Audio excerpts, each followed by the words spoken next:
Good morning and welcome to your Farm and Home Show. My name is Joanna Coles, and this morning we're visiting with Dr. Nicole Gauthier. She's with the University of Kentucky, a plant pathologist there. And so everybody is out and they're wanting to buy plants and trees and have their own fruit. You know, that's kind of that spring fever. But we probably need to be looking at some things that are very important.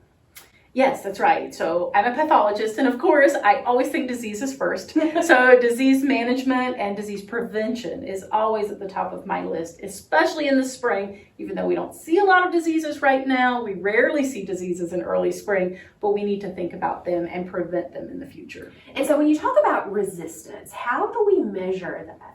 Okay, so we use the word resistance and to mean that a plant is resistant to certain diseases, okay? So, but when we use resistance, we don't mean it's completely resistant. So it's more of a tolerance. So we need to be careful when we use resistance, and when we start targeting disease-resistant plants, we need to think that they're more tolerant. So we'll have a slower infection, slower disease cycle, maybe less disease than normal. So disease resistance is maybe taken with a grain of salt there, but it's a very effective disease management strategy. Absolutely, especially with some common diseases that we know we usually encounter in the state of Kentucky. That's right. We're always going to have fire blight in our apples. We're always going to have cedar apple rust in our apples, especially in this part of the state. So we can use resistant cultivars, and a cultivar is a cultivated variety. So resistant cultivars can help us suppress and lower that amount of disease.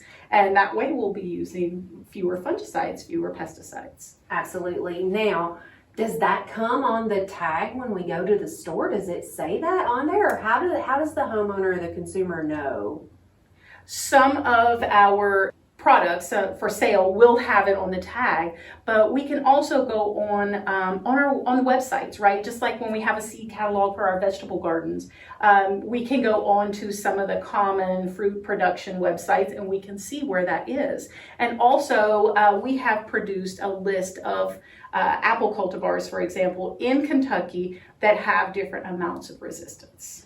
And apples are a big thing because that's what usually people want to start with, right? Yes. Are apples. And we can successfully grow apples in our backyard in Kentucky if we do it right. That's right. So from a homeowner standpoint, so a homeowner will not manage their backyard orchard the same way that a commercial orchard will manage disease or insects or anything, right? So if we start with resistant cultivars, especially to the most common diseases, then we don't have as much management. So we do get to really enjoy that backyard apple tree and a lot less of it feeling like work. And a lot of times, Nicole, we're out and we're excited and we purchase this apple tree, we bring it home. We're not going to have fruit the first year, so we don't really think about managing that tree. Correct. But we probably should. We absolutely should. We should know about pruning. We should know sometimes we'll manage disease even though it's not a fruit rot. So, right, we'll manage fire blight, which can really destroy the growing tips of trees. So we need to think about what the most common diseases are, how we can manage them through resistance and through our cultural practices or through fungicides. And not all fungicides are chemical based. Some of them are biologicals, and we have some resources for that. But to really think about it more holistically, knowing that we will have disease. This is Kentucky. It is humid, right? We have summer rains. We have that humidity in the summer. And that free water, that humidity drives disease. So we will manage diseases in the state of Kentucky, but we can do it very preventatively, especially if we start with resistant cultivars. And getting all that information up front is probably one of the things that we recommend to homeowners, because it's kind of like getting a livestock animal or baby chicks or anything like that.